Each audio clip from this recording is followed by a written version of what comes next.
Donc, pour se financer, l'État, il prélève des impôts.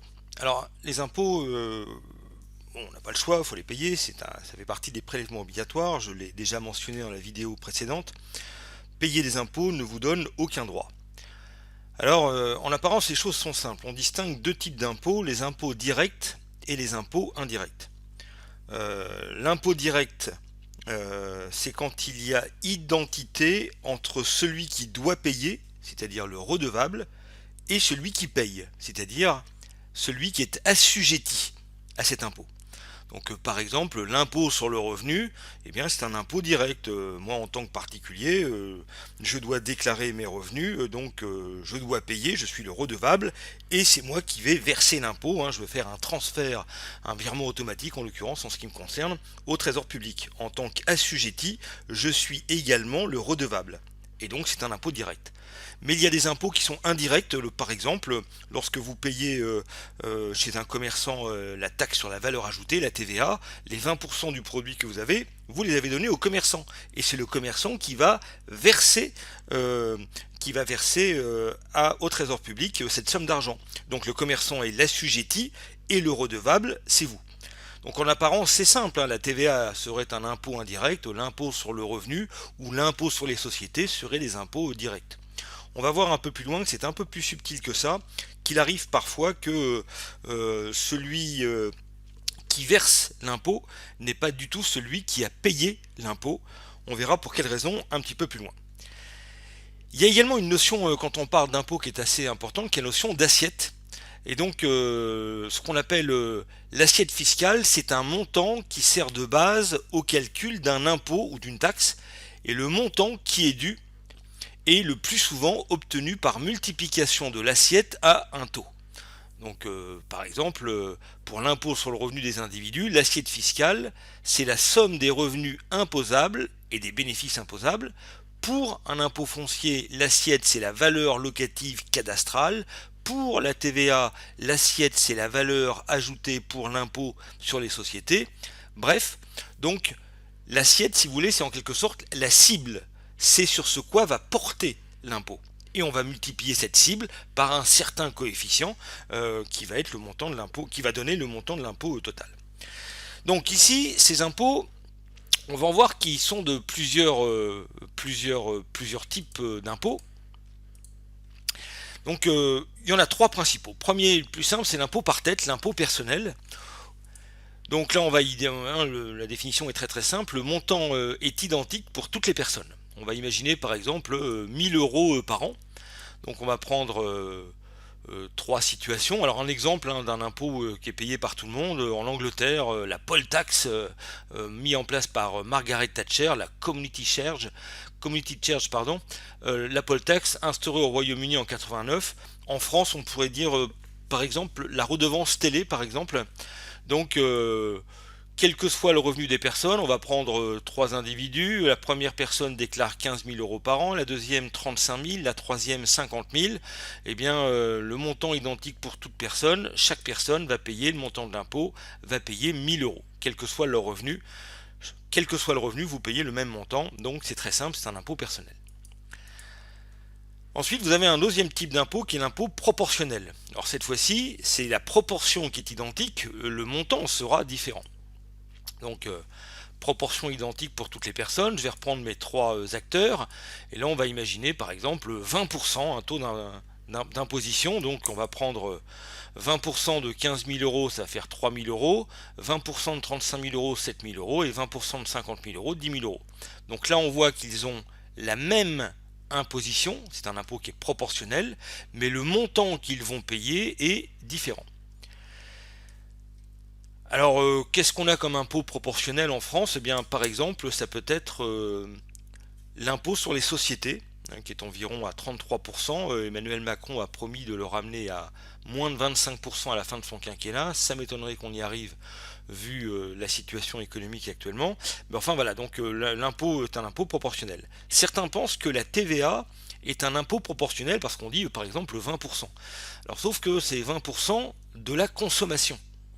En réalité, c'est un impôt par tête. Oui, je m'explique parce que si vous achetez un produit avec 20%, quel que soit votre de 20% de TVA, quel que soit votre revenu, que vous soyez très riche ou pauvre, vous allez payer le même montant de la fiscalité. Donc de ce point de vue-là, la TVA, c'est bien un impôt proportionnel sur la consommation, c'est vrai, mais ce qui compte, c'est de l'évaluer par rapport à son revenu. Et en tant que revenu, ça agit plutôt comme étant un revenu par tête. Donc là, c'est ce que je mets ici, la TVA instituée en 54 ne rentre pas dans ce cadre car c'est un impôt sur la consommation finale. Les consommateurs payent donc le même montant et la même proportion. Troisième type d'impôt, un peu plus compliqué, c'est l'impôt progressif. Donc là, typiquement en France, c'est l'impôt sur le revenu qui a été instauré depuis 1914 dans un contexte économique qui n'est pas du tout innocent. C'était bien le contexte de la Première Guerre mondiale. Pendant 30 ans, les députés de la Troisième République avaient voulu mettre un impôt sur le revenu, sur le travail que faisaient les gens, et là ça provoquait des tollés systématiques. C'est déjà assez compliqué, disait-on, de travailler, c'est suffisamment dur, et vous voulez nous taxer, vous, le gouvernement, sur les fruits de notre travail. Non, non, on taxe le patrimoine, on taxe les châteaux, l'immobilier, mais pas le fruit du travail. Mais la Première Guerre mondiale a modifié cette perception des choses. Quand on est prêt à donner sa vie pour son pays, eh bien, on accepte un effort fiscal que l'on refusait en temps normal. Alors comment ça fonctionne cet impôt sur le revenu? Alors à l'origine, la première année, il était quasiment facultatif, faut le savoir. Ça peut faire sourire maintenant, mais enfin voilà, il s'est perfectionné. Maintenant, c'est devenu un impôt progressif. Je vais prendre ici un exemple simplifié, juste pour faire comprendre ce que c'est que le système d'impôt progressif français, système par tranche. IRPP, l'impôt sur le revenu des personnes physiques. Bon, alors les tranches, ici ça se lit par tranche, de 0 à 20, quelqu'un qui va gagner entre 0 et 20, inférieur à 0 et 20, le taux avec lequel il va être imposé sur 0 et 20, c'est 0%. Entre 20 et 30, 10%, entre 30 et 40, 20%, entre 40 supérieur à 40%, supérieur à 40 euros, c'est 50%. Donc là ici ça représente des euros dans cette tranche-là, et ici ce sont les taux marginaux. Donc on va prendre un individu qui va déclarer 40 euros. Donc si on se lit ce graphique, une erreur rapide et fausse serait de considérer que comme il déclare 40 euros c'est compris dans cette tranche-là, donc juste à la limite ici, 20% de 40 euros, ça ferait 8 euros qui devraient être déclarés. Bon. Alors évidemment ça semble logique, mais c'est pas comme ça que ça fonctionne. En réalité, il faut décompter par tranche. Les 40 euros, alors attention au raisonnement, je vais l'expliquer ici. Les 40 euros, sur la première tranche, on va retirer les 20 premiers euros, et les 20 premiers euros de la première tranche, eux, sont imposés à 0%. 20 moins 0, ça va faire 20, fois 0%, 0 euros sur la première tranche. Donc sur mes 40 euros, j'ai retranché les 20 premiers euros. Il me reste encore 20 euros à déclarer. Et ces 20 euros à déclarer, sur ces 20 euros qui me restent à déclarer, on voit que j'ai la deuxième tranche, compris entre 20 et 30. Et là, je suis à 10%. Donc là, ici, 30 moins 20, la deuxième tranche, les 10 euros, 30 moins 20, ça me fait 10 euros sur les 20 euros que j'avais précédemment. À 10%, eh bien, ça va me donner ici 1 euro. Il me reste encore 10 euros à déclarer, et ces 10 euros, les 10 derniers euros de ma tranche à 40, arrivent dans la tranche marginale la plus haute, qui est ici, et là ça va être 20% sur les 10 derniers euros, 40 moins 30, les 10 derniers euros fois 20%, ça va me donner 2 euros. Au total, je vais payer 3 euros et non 8 euros comme je l'ai dit précédemment. Alors donc, pour vérifier si vous avez compris, combien va-t-il payer d'impôts cet individu sur chaque euro supplémentaire au-delà de 40 euros? Vous pouvez faire un arrêt sur image et réfléchir quelques instants sur cette question. La réponse, ça va être 50 centimes. S'il gagne 41 euros, donc le 1 unième euro supplémentaire, eh bien 50 centimes partiront. Alors pour vous donner un ordre d'idée, des pays comme les États-Unis en 1950 avaient une tranche d'impôt marginale à 93%. Passé un certain seuil, chaque dollar supplémentaire, 7 cents était gardé par le contribuable et 93 cents partaient pour le trésor public. Bon. Alors on va regarder les chiffres réels un petit peu sur le cas de la France. Le cas de la France, pour la tranche 2018, elle n'a pas tellement changé, je crois. en tout cas depuis 2020. Donc voilà, jusqu'à 9 807 euros, le taux de l'impôt est de 0%. Compris entre 9 808 et 27 086, 14%, puis ensuite 30%, 41% et 45%. 45% en France étant la tranche marginale la plus haute dans l'autre système. Bon. Alors, on va regarder un petit peu comment ça se calcule. Un célibataire qui déclare 40 000 euros par an, donc là encore 40 000, on voit qu'on est dans la tranche, la troisième tranche, c'est celle qui est comprise entre 27 000 et 72 617. Donc là, c'est le même calcul que précédemment. Donc l'impôt payé, on prend la première tranche 9 807, on ne paye rien du tout. Dans la deuxième tranche, on a un écart qui est à 14%. 27 086 moins 9 808, 14%.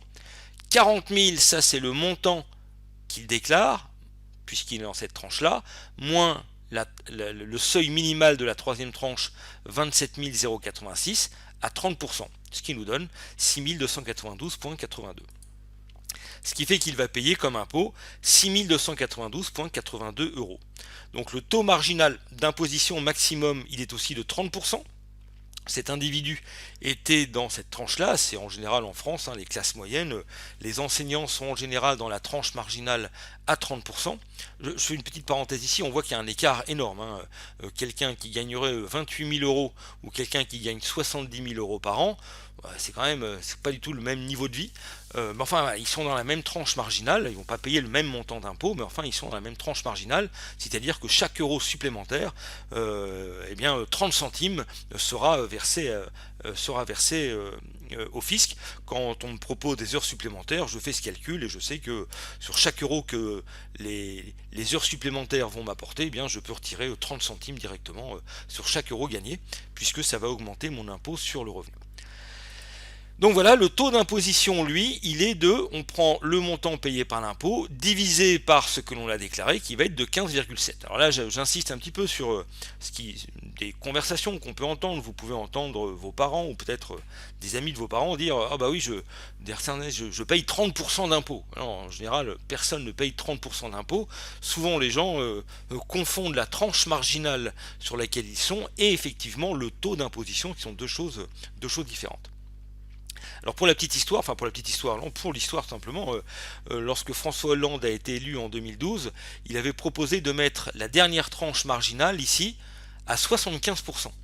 Et à l'époque, ça a été réévalué depuis, mais au-delà de 151 000 euros, il fallait que, au-delà de 151 000 euros, chaque euro supplémentaire devait être imposé à 75%, donc 75 centimes qui est le trésor public. Il y a eu un grand débat et au total, le Conseil constitutionnel a rendu hors la loi, en tout cas a trouvé que c'était pas constitutionnel, que le taux était trop élevé. Autre temps, autre mœurs, parce que je vous l'ai dit, aux États-Unis, on avait des taux, et en France également, on a eu des taux marginaux d'imposition qui étaient bien plus élevés que ceux que l'on a maintenant. Bon, donc là on a compris que c'était un impôt qui était progressif. Donc si on compare maintenant les trois types d'impôts, je reprends mes trois protagonistes qui déclarent des revenus très différents. Et là, on voit qu'on a un écart de 2,33 entre cet agent économique qui déclare 15 000 euros et celui-ci qui déclare 30 000. Et si je compare cet agent économique le plus pauvre le plus pauvre en tout cas qui gagne le moins par mois avec celui-ci, on est sur un rapport de 3,33. Et puis on va comparer ici l'impôt par tête. Donc là, l'impôt par tête, ils payent chacun 1 000 euros. Alors, qu'est-ce qu'ils payent? Alors, c'est très égal d'une certaine manière, puisqu'ils vont payer le même montant. Ils gagnent des sommes différentes et ils gagnent le même montant. Une fois qu'ils ont payé le même montant, c'est-à-dire qu'une fois qu'on a retranché à 15 000 les 1 000 euros, il lui reste 14 000 euros. Aux 35 000, on retire 1 000 euros, il lui reste 34 000 euros. 50 000, 1 000 euros, il lui reste 49 000 euros. On voit que là, on a un écart de 2,42 et de 3,5. Autrement dit, l'impôt par tête va augmenter les inégalités de revenus entre les individus. C'est égal par le montant que l'on donne, c'est inégal dans l'aggravation des inégalités. Maintenant, si on regarde les conséquences de l'impôt proportionnel, en imaginant là qui c'est un impôt à 20%. Donc là ici, 3 000 euros pour l'agent économique numéro 1, 7 000 et 10 000. Là, les inégalités sont exactement les mêmes. Un impôt proportionnel fait qu'on va avoir un rapport de 2,33 entre 3000 et 7000, et entre 3000 et 10 000, on va avoir un impôt une différence, un écart de 3,33. Donc l'impôt proportionnel ne va pas diminuer les inégalités, tout le monde paye la même proportion, aucune correction d'inégalité entre les agents économiques. Mais vous noterez que les recettes fiscales sont extrêmement importantes ici, puisque là on a presque 17 000, on a 20 000 euros de recettes fiscales, alors qu'on avait 3 000 euros de recettes fiscales précédemment. Et si on regarde l'impôt progressif, je le fais avec les chiffres qu'on a présentés tout à l'heure, vous pouvez vérifier les calculs, eh bien le premier agent économique va déclarer 726 euros avec un impôt progressif, 4 793 pour le second et 9 293. Et donc là on voit qu'on a un écart entre le plus bas revenu et le revenu intermédiaire de 2,11, donc on peut dire que l'impôt progressif a diminué les inégalités. De même que si on compare le plus bas revenu avec le plus élevé, on est à 2,85. Là encore, on a diminué les écarts, donc l'impôt progressif va diminuer les inégalités. Mais les impôts ne servent pas qu'à diminuer les inégalités, ils servent également à prélever des ressources. Et là, ce qui se passe, c'est que avec ce système, eh bien, l'impôt progressif va être une recette fiscale qui sera plus faible que l'impôt proportionnel, toutes choses égales par ailleurs, puisque là, on prélève 14 812 euros contre 20 000 avec l'impôt proportionnel et 3 000 pour le revenu par tête. Donc on va voir dans un prochain tuto que on va voir un peu comment fonctionne un petit peu cette fiscalité, mais là je vous demande de retenir ce vocabulaire sur l'assiette, la référence aux impôts directs, indirects et les trois types d'impôts qu'il peut y avoir. Je vous remercie de votre attention.